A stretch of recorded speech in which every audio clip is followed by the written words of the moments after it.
Madame, mademoiselle, monsieur, bonjour. Nous vivons en ce moment la fin d'un régime. Le régime français, le régime politique français est en train de s'effondrer. Je cite souvent cette phrase de Raymond Aron, « Les hommes font l'histoire, mais ils ne savent pas l'histoire qu'ils font ». Jamais cet adage n'a été aussi juste. L'actuel président de la République fait l'histoire, comme tout homme en charge de la fonction suprême. Mais manifestement, il ne sait pas l'histoire qu'il fait, car enfin, ce qu'il vient de faire est absolument inconsidéré.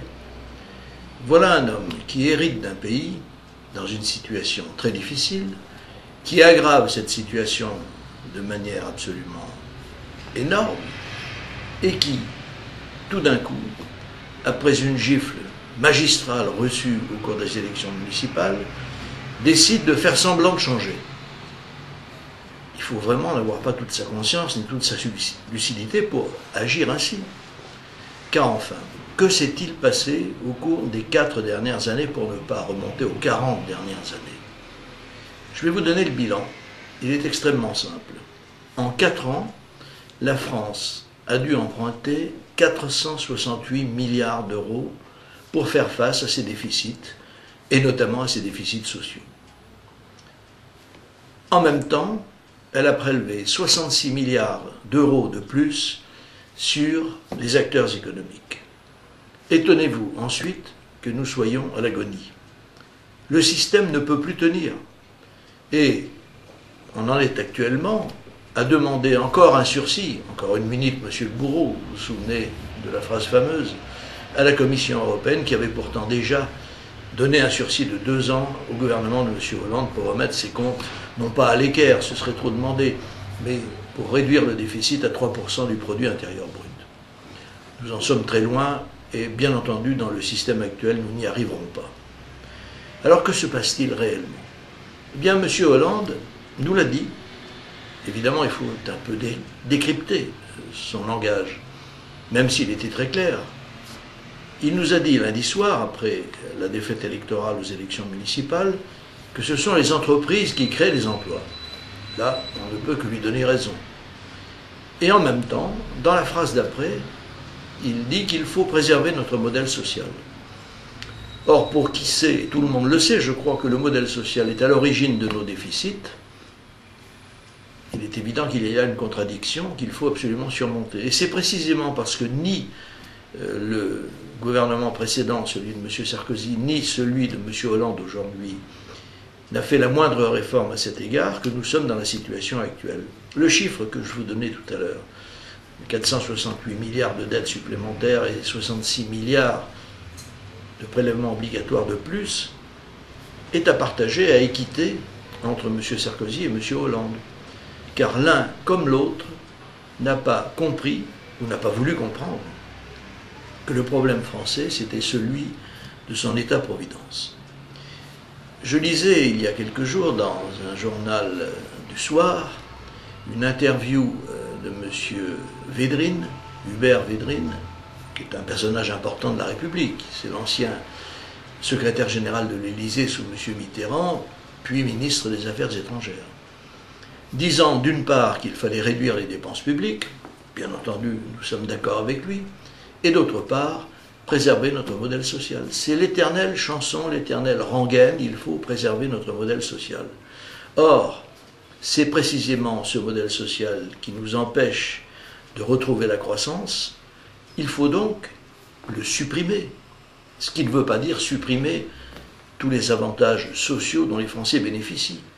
Il faut supprimer le système de manière à reconstruire un système différent, infiniment moins cher, basé sur la responsabilité, basé sur la liberté, qui obtiendra pour tous les Français une protection sociale meilleure, beaucoup moins chère, et qui permettra à l'économie de repartir. Ce système existe, il est dans nos lois.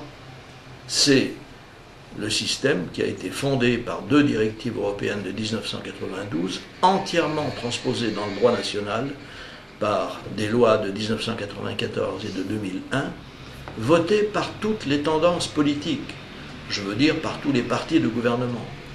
Ces mêmes partis qui nous ont toujours incités à voter oui à la construction européenne.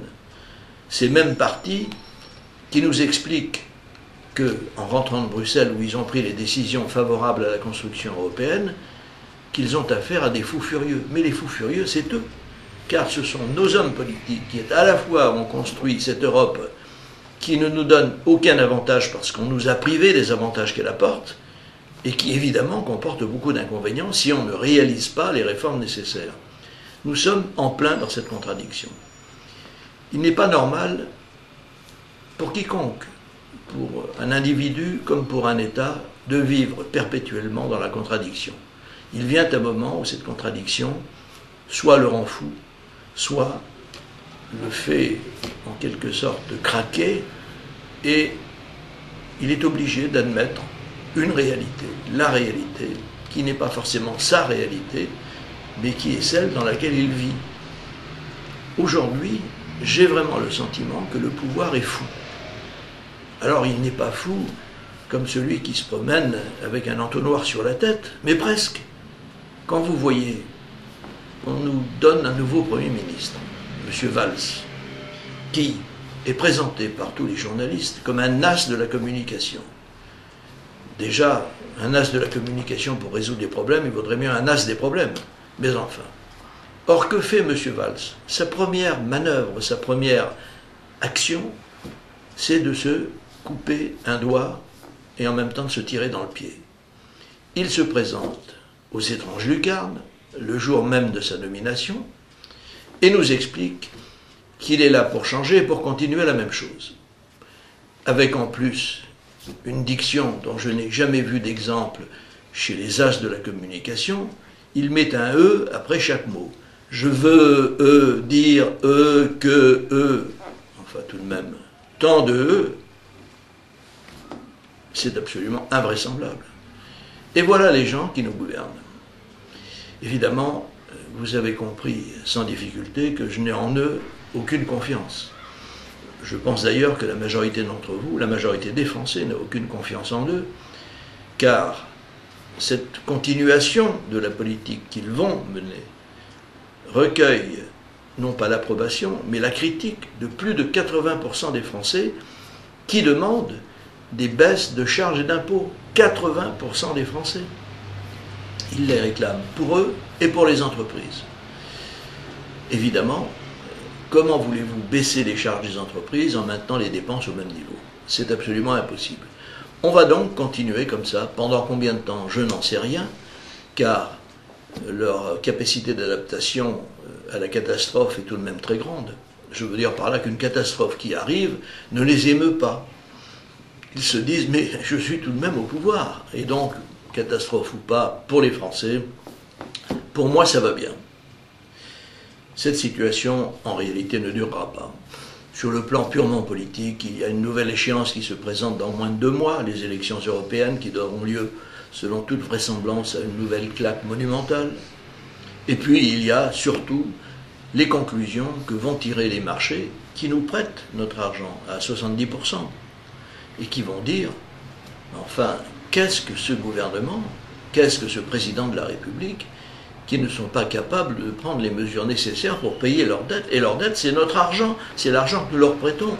Ils risquent fort de ne plus nous le rendre, et du coup, nous allons prendre les précautions nécessaires, nous n'allons plus leur en prêter. C'est évidemment une hypothèse qui chaque jour se rapproche, car on peut, pendant un certain temps, se mentir à soi-même et mentir aux autres, mais on ne peut pas mentir tout le temps. La perspective donc que nous avons devant nous est en fait très simple. Nous avons le choix entre 2 hypothèses et pas 3. La première hypothèse, c'est de faire comme nous faisons actuellement. Avoir un gouvernement qui ne gouverne pas, un président évanescent, des comptes qui continuent de déraper, le chaos est assuré. La deuxième hypothèse, c'est celle pour laquelle nous nous battons depuis longtemps et qui consiste à changer de système social, ce qui redonnera des marges de manœuvre considérables à notre économie. Je rappelle, pour ceux qui l'ignoreraient, que le social représente 65% de nos dépenses publiques. Sur les 1000 milliards, en gros, que nous dépensons chaque année, 650 milliards sont des dépenses sociales de redistribution. Pas un pays au monde n'est affligé d'un tel budget. Pas un. Donc, si l'on applique tout simplement les lois de la République, qu'on permet, en prenant bien entendu les précautions nécessaires, qui sont d'ailleurs dans les lois, à tous les Français de s'assurer librement pour la maladie et pour la retraite, nous sortirons du piège mortel dans lequel nous nous trouvons actuellement. Et nous éviterons le chaos, car nous allons redonner aux Français la marge de manœuvre qu'ils n'ont plus et qui fait qu'actuellement nous avons 15 millions de Français qui n'arrivent pas à joindre les deux bouts, 8 millions de pauvres, 5 millions de chômeurs. Comment voulez-vous qu'on y arrive? Ça n'est pas possible. Et ceux qui ne sont pas dans cette situation n'en sont plus très loin. Alors, le choix est désormais très simple, ou la liberté de la protection sociale, ou le chaos. Le drame français n'est pas que le régime politique est en soi mauvais. Qu'est-ce que notre régime politique? Un président qui préside, un gouvernement qui gouverne, des chambres qui votent les lois. Tout cela est parfaitement classique, on peut bien entendu discuter de la longueur du mandat présidentiel ou de telle ou telle autre disposition. Notre modèle politique est parfaitement viable.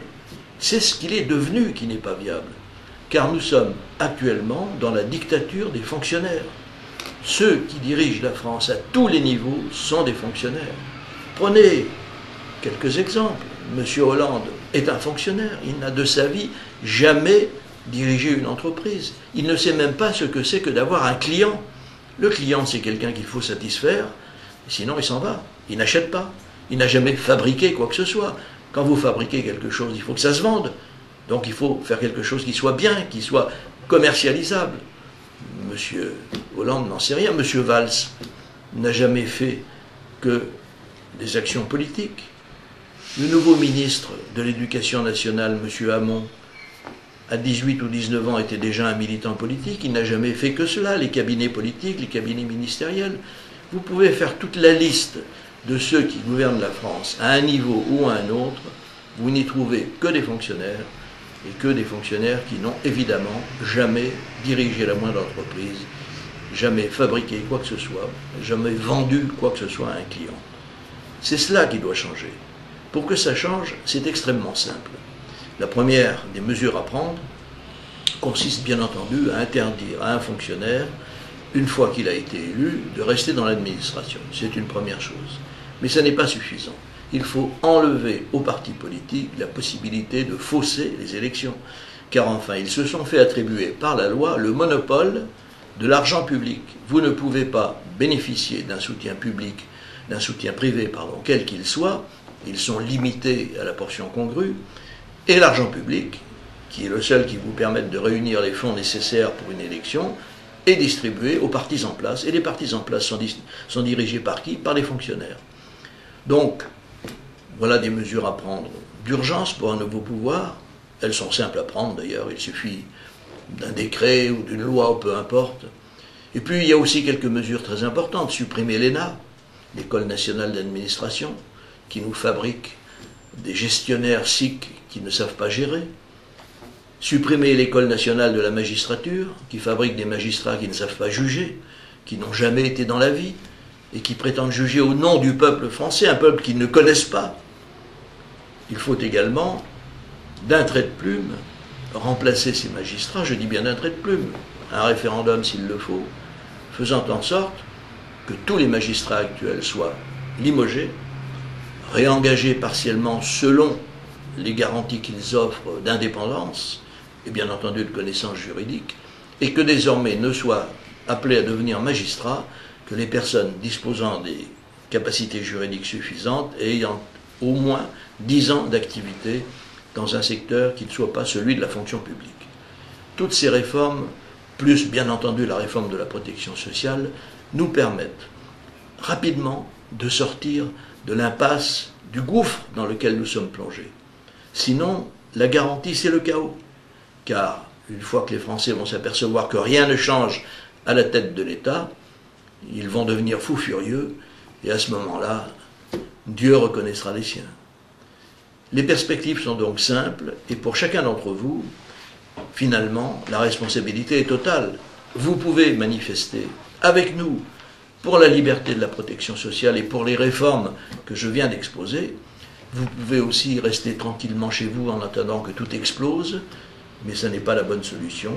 Alors je vous invite à l'action avec nous. Vive la France!